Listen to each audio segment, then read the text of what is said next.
peu importe votre code postal, votre origine ou votre accent, la loi est la même pour tous, tout comme les droits et les devoirs sur tout le territoire français sans distinction. La République indivisible, ça va vous fasciner. En clair, vous êtes d'abord identifié comme étant un citoyen français.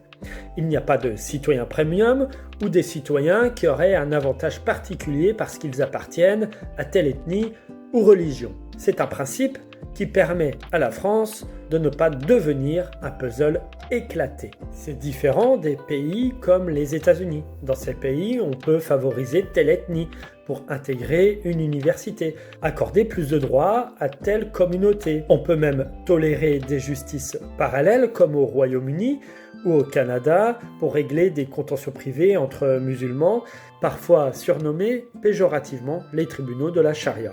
Ça s'appelle le communautarisme. En fait, j'en parle dans ce roman Décadence. Le lien est en description.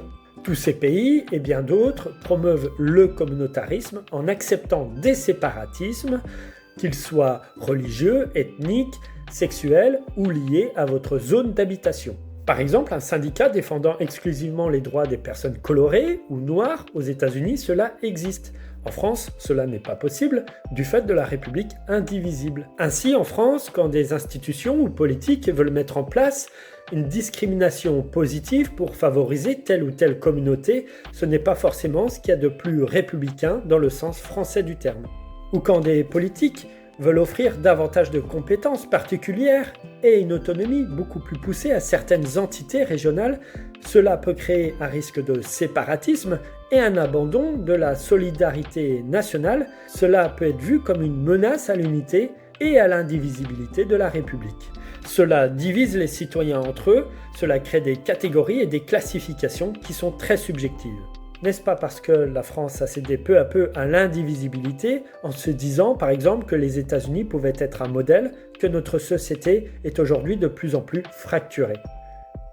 J'espère que vous avez apprécié cette vidéo, n'hésitez pas à commenter et si vous souhaitez briller en société, n'hésitez pas à vous abonner pour continuer à suivre la chaîne.